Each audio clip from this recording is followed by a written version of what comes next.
오늘 본문을 보시면 지금 나병 환자가 찾아왔습니다.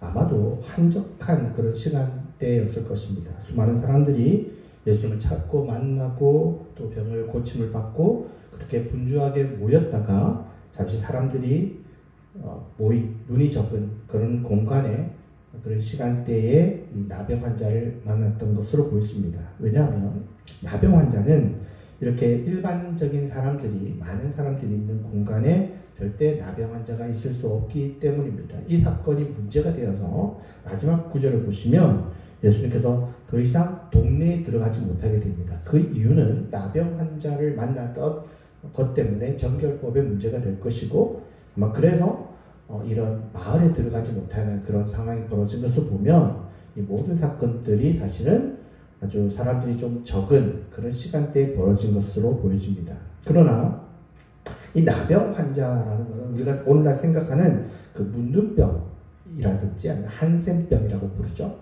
이런 병이 아니라 악성 피부병을 가리키던 그런 용어입니다. 그러니까 우리 번역에는 문둥병 아니면 뭐라고 번역되어 있죠? 나병 환자라고 번역되어 있지만 실제적으로는 이 병이 아니고요. 이 고대 사회는 이 악성 피부만으로도 종종 그 목숨을 잃는 사건들이 많았기 때문에 결코 이 병이 가벼운 병이라 볼 수 없습니다. 그래서 히브리어로는 이 단어가 짜라트라고 하는 그런 병이었고요. 이 시대 때는 아직 나병 환자가 발생한 적이 없습니다. 아직 1세기까지는. 그렇기 때문에 고고학자들이 발견한 그 결과물로는 이 시대에 짜라트가 없습니다. 그러니까 나병 환자가 없습니다. 짜라트가 아니라. 그래서 아마도 이 피부병이고요. 이 피부병을 짜라트라고 부르는데 저는 그냥 짜라트라고 부르겠습니다. 이렇게 정결법을 중요하게 여기는 유대인들이 있던 그런 장소에 이 짜라트 환자가 있을 수 있다라는 걸 상상할 수 없기 때문에 분명히 사람들이 없는 시간대였을 것이고 아마도 이런 사람들은 이런 일반인들과 함께 있지 않기 때문에 아마도 예수님이 그가 있는 곳에 갔거나 아니면 그들이 예수님이 아주 일반인들이 적은 그런 시간대나 공간대에 찾아왔을 것이라고 보여집니다. 어쨌거나 한적한 곳, 그것도 그들이 있는 곳을 향해 갔거나 아니면 그들이 사는 곳까지 예수님이 어디도 가셨다라고 보는 것이 맞을 것 같습니다. 그래야 만남이 있기 때문이죠. 이렇게 짜라트 환자가 있는 곳에 예수님이 다가가셨을 때였습니다. 한 병든 사람이 조심스럽게 예수님께 찾아와 말을 건넵니다. 그 시대의 당하, 제가 이 시리즈를 하면서 계속해서 얘기하고 있는 죄인, 이 시대의 죄인이라고 여겨지는 사람이 바로 그 중에 하나가 이 나병 환자인데요. 그 사람이 예수님 앞에 나타난 겁니다. 부정한 사람이라는 이유로 사람들에게 철저히 격리된 그런 사람이었습니다. 그는 무릎을 꿇고 떨리는 목소리로 이렇게 말합니다. 원하시면 저를 깨끗하게 하실 수 있습니다. 그때 여러분 마가복음이요. 짧지만 매우 중요한 그런 표현 하나를 사용하고 있습니다. 아니 저는 복음서에서 특히 더 나아가면 성경 전체에서 이 단어보다 정말 강렬한 단어가 있을까? 예수님을 표현할 때 이보다 정말 빛처럼 강렬한 표현이 있을까 싶은 단어 하나가 이 마가복음을 통해서 우리에게 알려집니다. 마가복음은요, 우리가 알기로는 복음서 중에 가장 먼저 쓰여진 책입니다. 그러니까 사복음서에서 우리는 예수님의 그 아주 강렬한 표현 하나를 만날 수 있습니다. 그것이 1장 41절입니다. 예수께서 불쌍히 여기사 손을 내밀어 그에게 대시며 이르시되 내가 원하노니 깨끗함을 받으라 하시니. 마가복음, 특별히 성경에서 가장 매혹적이고 강렬한 단어, 불쌍히 여기다 라는 스프랑크 조마이라는 단어가 사용되고 있습니다. 이 단어는요, 문자 그대로 내장이 끓는다라는, 창자 깊은 곳이 움직인다라는 단어. 그러니까 매우 신선한 단어입니다. 우리나라 표현에도 비슷한 표현이 있어서 다행히 우리가 이거를 이해하기가 쉽지만 이런 단어를 쓰지 않는 문명권에서는 이 단어는 굉장히 굉장히 낯선 단어입니다. 그리고 굉장히 놀라운 건 헬라 문헌에 이런 용어가 쓰인 예가 거의 없다는 겁니다. 분명히 있는 단어이긴 한데 헬라 문화권에서 이런 표현으로 사용된 예가 거의 없습니다. 그런데 이 놀라운 단어를 예수님의 마음을 일컫는 표현에서 우리는 이 단어를 만나게 됩니다. 그 유명했던 고대 그리스의 많은 위인들의 이야기에 마음이 끌어서 뭔가를 했던 사건이 없습니다. 그러나 이 복음서에서 우리는 이 단어를 처음 만나게 되는 겁니다. 이 내장이 끓는다는 창자 깊은 곳이 움직였다는 스프라크니조마이라는 이 단어는 단순한 동정 이게 아니라 깊은 신체적 고통에 가까운 연민입니다. 그러니까 타인에 대해서 그렇구나 그냥 그런 거구나 라는 그런 단순한 인식이 아니라 마치 내 자식이 그런 고통을 겪을 때 그거는 내가 가지는 고통과 같은 그런 깊은 공감의 단어입니다. 그러니까 마치 예수님은 그 사람을 보면서 마치 내가 그러한 고통에 빠진 것처럼 아니 그보다 더 고통에 휩싸인 것처럼 이 표현이 담겨져 있는 겁니다. 예수님은 그 병든 사람의 외형만 보신 게 아닙니다. 그 사람의 외침도 들으셨겠지만 그보다 더 먼저 느낀 것은 그 존재 자체에서 오는 고통이었습니다. 이 단어는 단순히 어떤 상황을 보고 느끼는 안타까움이 아니라 상대의 고통이 내 속에 들어와서 내 내장을 울리고 나를 가만두지 못하게 만드는 그런 감정입니다. 나를 울부짖게 하는 겁니다. 내가 터져나가는 겁니다. 가만히 있을 수 없는 겁니다. 그 사람의 아픔이 그냥 가만히 그 타인의 한 고통이 아니라 마치 그것이 내 인생의 고통이 된 것처럼 견딜 수 없는 그 상태, 그것이 스프라크니조마이라는 단어입니다. 그 감정은요, 머리에 머무르는 게 아닙니다. 감정으로 그냥 끝나는 게 아닙니다. 그래서 머물 수가 없는 겁니다. 그래서 예수님은 곧장 손을 내미십니다. 그리고 그 손은 나병 환자에게 닿습니다. 고대 사회에서 나병 환자를 손댄다? 절대 생각할 수 없는 일입니다. 금기시된 겁니다. 사람들이 멈추게 했을 겁니다. 하시면 안 된다고 말했을 수도 있습니다.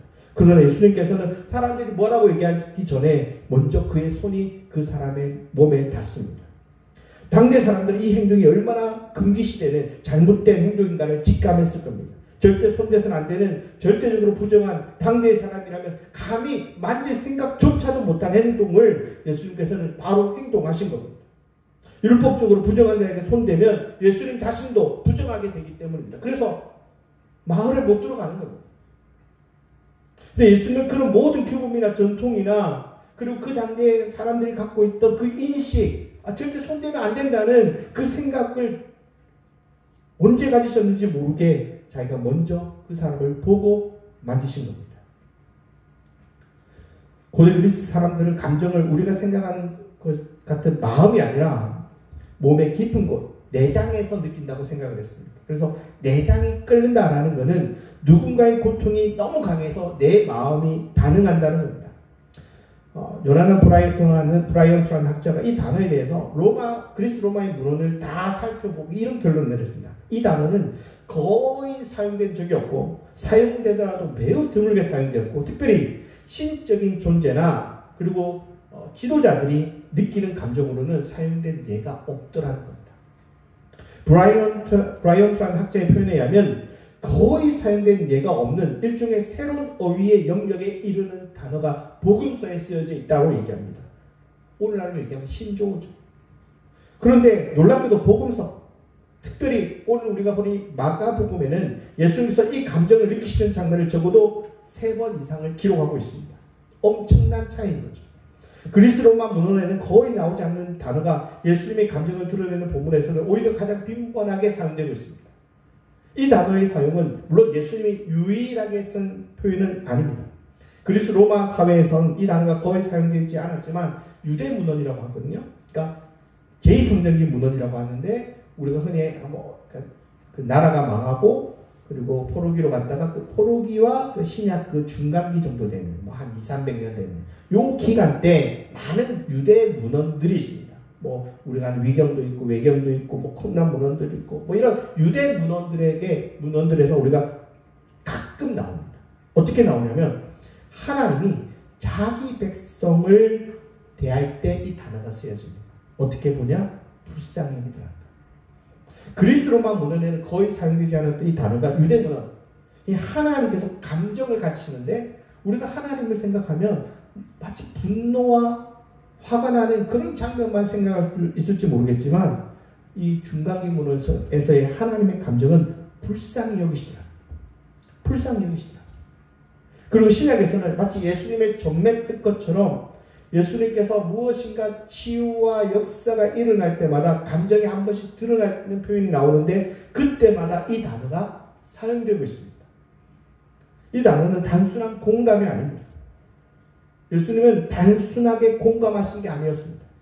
그냥 안 됐다, 좀 안 됐네, 이런 게 아니라 마치 자기 몸속에서 터질 듯한 정서적이면서도 신체적인 고통을 함께 느끼신 거예요. 그래서 행동하시는 거예요. 말만 한 게 아니라 당대 사람들은 생각지도 못하는 거예요. 이게 너무 중요해요. 당대 사람들은 감히 만질 생각을 못합니다.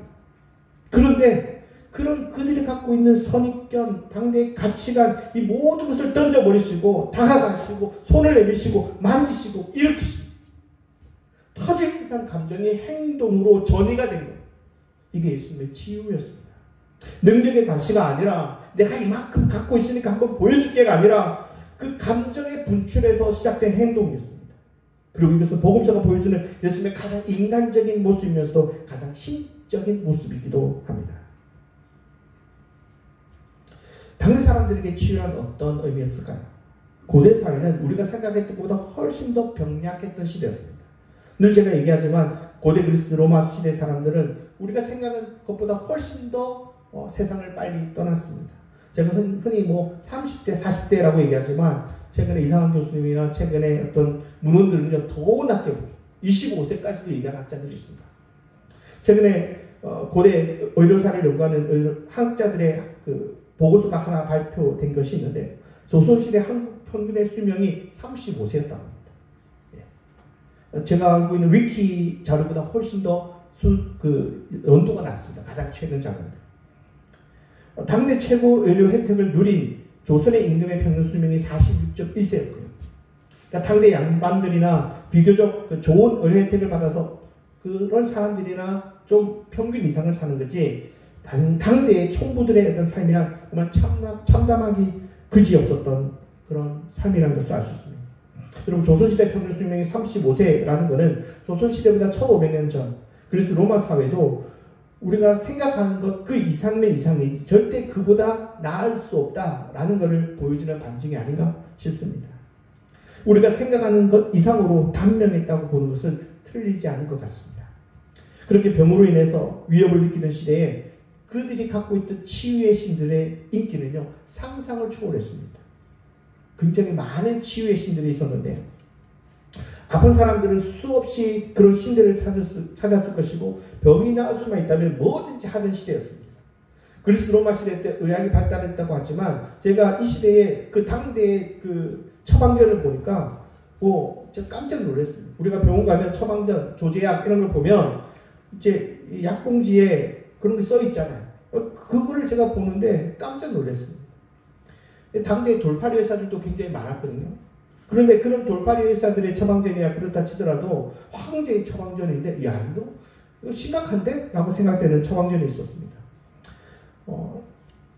클라우디우스 황제라는 그러니까 이 황제는 기원 후 41년에서 54년이니까 예수님이 이제 떠나시고 난 이후의 황제죠.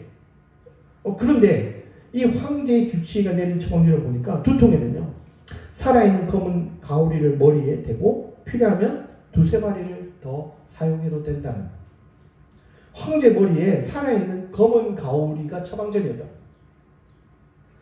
로마의 의료에 대해 써있는 글에 보면 또 열병에 대한 것들을 보면요 왼손으로 잡은 말벌을 환자의 턱 아래에 붙이고 살아있는 독사의 심장이나 도마뱀의 오른쪽 눈, 검은 개의 가장 긴 이빨을 부적처럼 사용해라.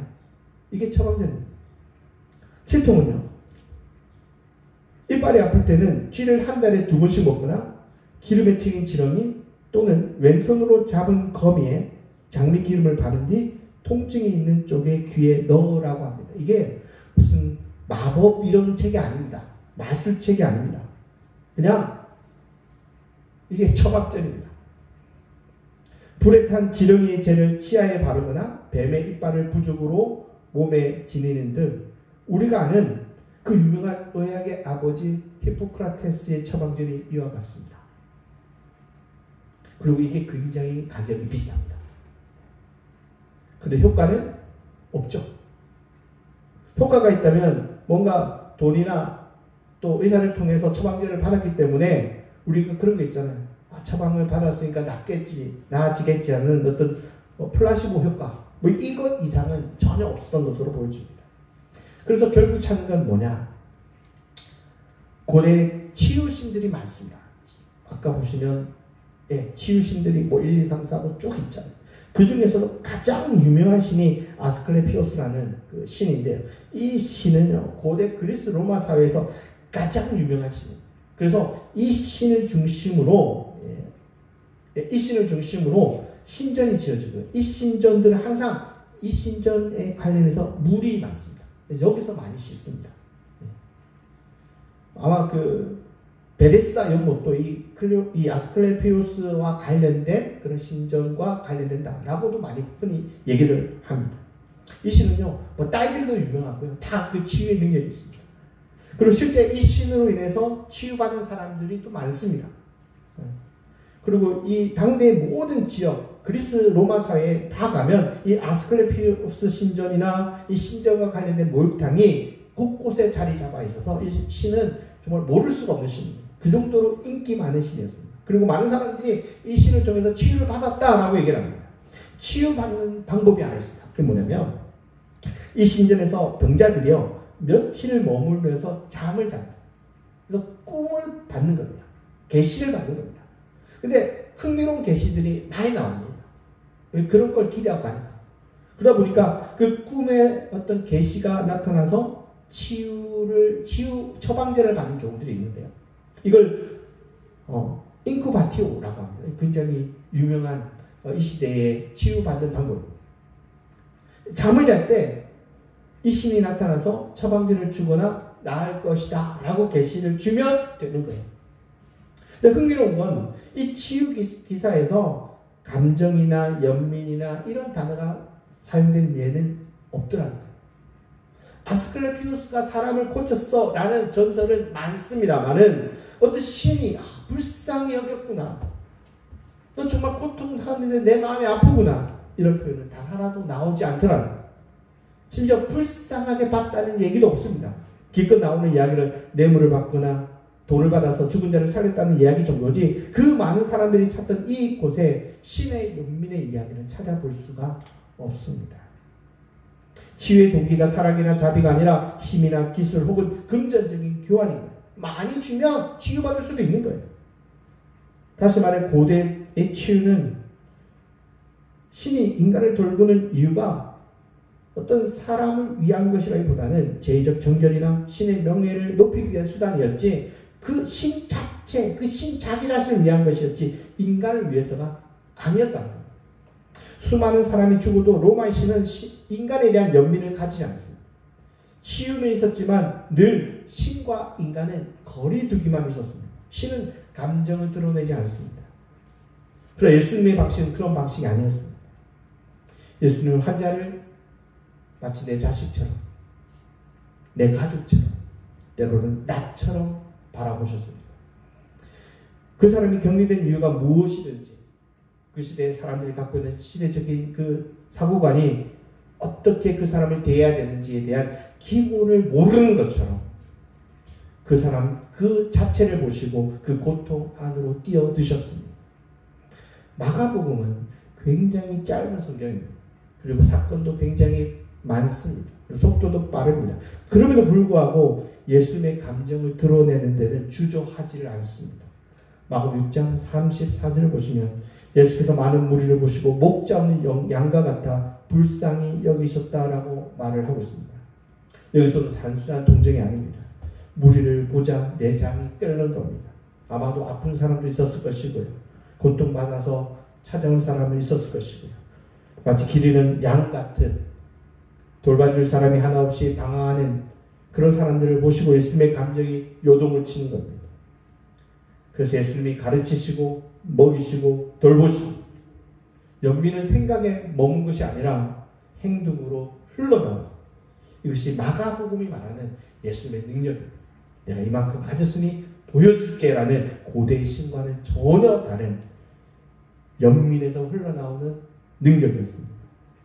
고대의 신들은 인간의 감정을 공유하지 않는 존재로 나타납니다. 황제도 마찬가지입니다. 사람들은 황제를 찬양했지만 황제는 그 백성들의 고통에 공감할 거라고 기대조차 하지 않았습니다. 유대 종교 지도자들도 고통받는 자들을 의심하거나 거리두기를 했을 뿐이지 감성적으로 끌려다니는 모습을 보여준 예가 없습니다. 예수님은 달랐습니다. 눈물을 흘리셨습니다. 무너졌습니다. 아팠습니다. 그리고 그 감정이 그분의 몸을 움직이게 만들었습니다. 마가복음 7장을 보면 과부의 죽은 아들을 따라가는 장례 행렬에서 예수님이 그 여인을 보셨습니다. 과부의 마지막 남은 아들, 그 여인의 통곡을 들었습니다. 그때 예수님께서 이렇게 말했습니다. 불쌍히 여기셨다. 그 여인은 아무 말도 하지 않습니다. 그냥 울며 걷고 있습니다. 인생의 모든 것이 무너진 순간이었을지 모릅니다. 예수님은 그 장면을 보시고 창자가 끓는 듯한 감정을 느끼시고 간을 멈추게 하시고 청년을 일으키십니다. 요청도 없습니다. 믿음의 고백도 없습니다. 도와달라고 말하지 않습니다. 오로지 예수님의 감정 하나가 그곳에 들어가서 그 기적을 일으키신 겁니다.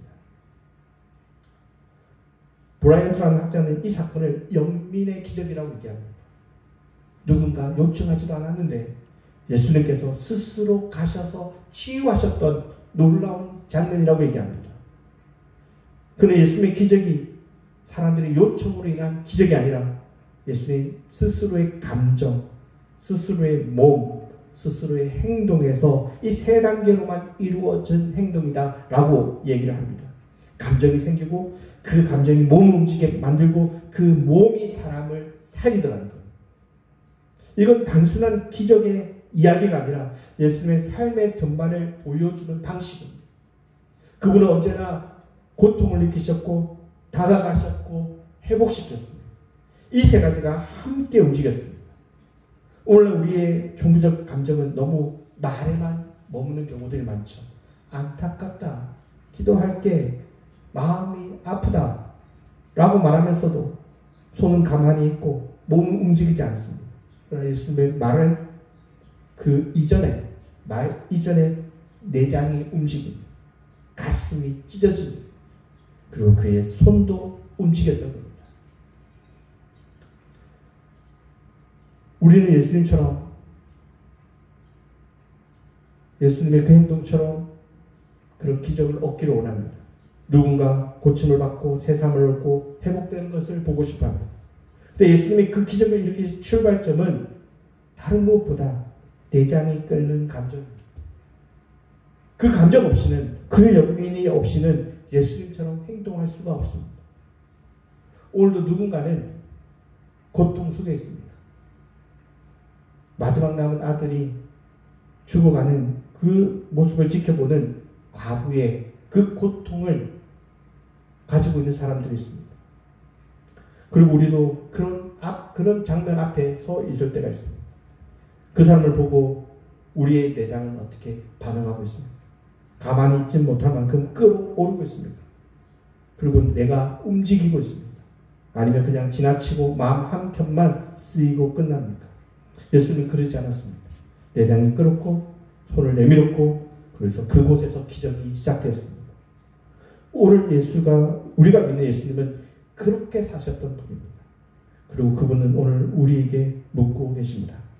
너희 창자는 언제 마지막으로 끓었느냐? 기도하시겠습니다.